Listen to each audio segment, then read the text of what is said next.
Okay, picture this. You know that legendary, completely over-the-top mega yacht scene from the movie The Wolf of Wall Street?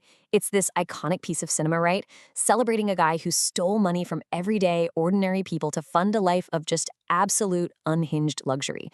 But here's the ultimate and frankly chilling irony about all of this. The fraud you saw on screen? It wasn't just a metaphor. The movie itself was actually funded by real stolen money. I'm serious. This wasn't some Hollywood trick. This was documented kleptocracy. The financial fraud wasn't just happening in front of the camera. It was literally paying for the camera. We are looking at one of the most structurally complex heists in the history of global finance, all exposed by the US Department of Justice. So that brings us to the obvious question, right? How exactly does $4.5 billion completely vanish from a sovereign country's treasury, travel across the globe, and end up bankrolling a Hollywood movie about financial fraud? Well, in this explainer, we're going to strip away all that Hollywood illusion. We're going to do a clinical forensic breakdown of the 1MDB heist. We'll trace the exact plumbing of the money, look at the highest levels of global government, and reveal the fugitive who actually walked away from the whole shebang. Let's dive in. To understand the crime, you really have to understand the promise first. 1MDB, which is short for One Malaysia Development Berhad, was a sovereign wealth fund. It was set up back in 2009 under the leadership of then Prime Minister Najib Razak. And look, the stated corporate mission was genuinely noble. It was supposed to be this massive national development engine meant to foster economic growth, bring in foreign direct investment, and ultimately, just improve the day-to-day lives of the Malaysian people through investments in energy, real estate, and infrastructure. But as you'll see, the operational reality of this fund was, well, it was the exact opposite of its civic mandate. Because to pull off a heist of this sheer magnitude, you don't use ski masks and getaway cars. You use corporate architecture. Here's how the plumbing actually worked. First, the fund enters into a completely sham joint venture with a company called PetroSaudi. They engineer this fake $700 million loan, forcing 1MDB to immediately repay it to a Swiss bank account. And guess what? That account actually belonged to a shell company called Goodstar Limited. Boom. Over $1 billion siphoned right there in phase one. Next, they pivot to global capital markets. They use massive bond offerings, underwritten by Goldman Sachs, to divert another $2.7 million. By using a crazy complex web of fictitious offshore shell companies, some even given names to sound like authentic Middle Eastern state funds, the money was systematically drained from the Malaysian public and pumped straight into private pockets. Now, a fund this large is obviously supposed to have immense oversight, right? So who was the civilian puller of strings actually making these state-level, multi-billion-dollar decisions without holding a single official title? Enter Jho Low. Now, Low was a Wharton-educated Malaysian financier, and he had a serious penchant for networking with global elites. But here is the truly staggering part. Jho Low held absolutely no official position at 1MDB. He had no employment contract with the Malaysian government whatsoever. Yet he acted as the absolute proxy and intermediary for the prime minister. Because he didn't have an official title, he was shielded from any direct administrative accountability. This allowed him to dictate the movement of hundreds of millions of dollars entirely behind the scenes. He was effectively controlling a nation's sovereign wealth right from the shadows. So what did Low do with all this stolen national wealth? Well, he went on an absurdly lavish global spending spree. We are talking about buying the Equanimity, a 300-foot super yacht valued at $250 million.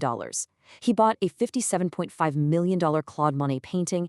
He had a custom-made $1 million clear glass piano built for supermodel Miranda Kerr, which, fun fact, she actually couldn't return to authorities later because she had literally built a room around it. He rented out Chairman Suites in Las Vegas, where Britney Spears popped out of a giant faux wedding cake.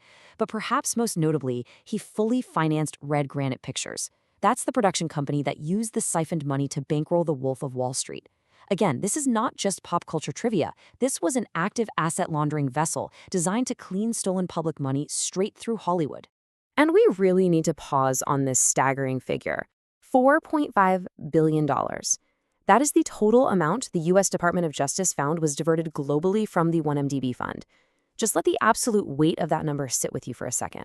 Money that was meant to build power plants, develop real estate, and create economic prosperity for an entire nation of people, just completely gutted. But hey, while Hollywood partied with A-listers and super yachts sailed around the Mediterranean, where was the rest of this massive pool of state capital actually flowing? Because trust me, Jho Low wasn't the only one getting paid. And this is where the sheer brazenness of it all really hits you.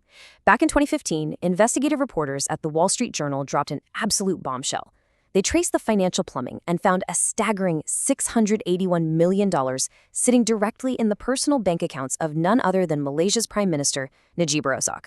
Yes, the very man who had the sole power to approve all 1MDB investments was suddenly holding hundreds of millions of dollars in completely unexplained wealth. Now, the defense from his camp was incredibly swift. The Prime Minister's public alibi was that these funds were simply a generous royal donation from Saudi Arabia. Just a casual personal gift with absolutely no strings attached. Right. But the forensic reality was closing in fast. Global authorities, including the DOJ, had traced the actual serial numbers. This was no donation. It was the corruptive version of 1MDB funds routed right through that web of shell companies we talked about earlier. And this glaring discrepancy? It fueled massive public fury. It ultimately led to Najib's historic 2018 election collapse, completely ending his coalition's 6-decade grip on power.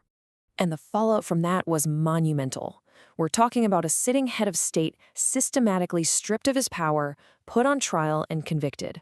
Najib Razak was found guilty of 21 counts of money laundering and 4 counts of abuse of power.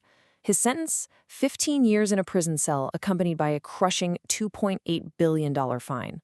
The guy who positioned himself as the sole signatory for national prosperity had overseen one of the greatest financial heists in human history. And finally, the system held him accountable. Okay, so the head of state fell, and he was marched off into a prison cell.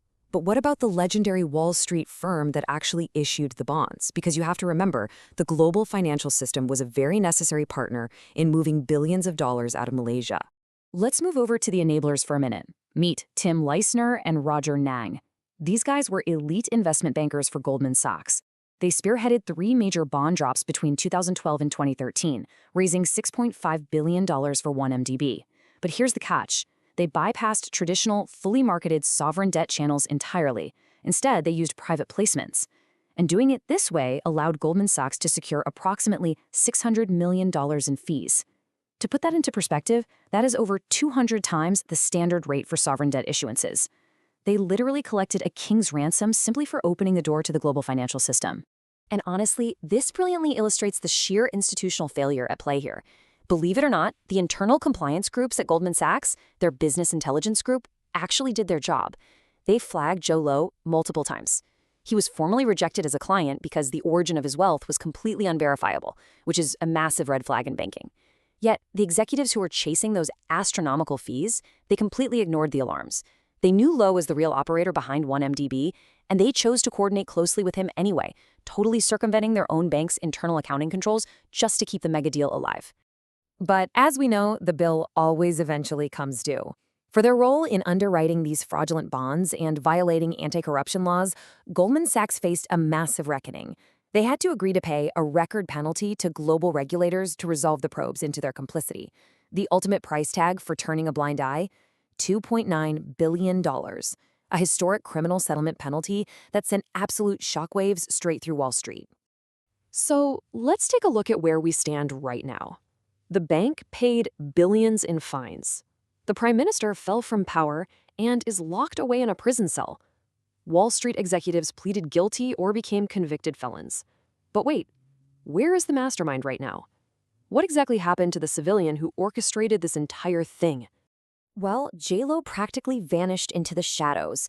He's been a fugitive on the run since an Interpol red notice was issued for him way back in 2018. He is currently wanted by Malaysia, the United States, and Singapore. In 2020, these chilling wiretap recordings leaked to the public, and they captured a desperate Jho Low attempting to negotiate his freedom, literally bartering for immunity and trying to cut deals from hiding. But he never actually turned himself in. Fast forward to recent intelligence from 2025 and 2026. The investigative journalists who originally broke the 1MDB scandal, Bradley Hope and Tom Wright, have been tracking his movements.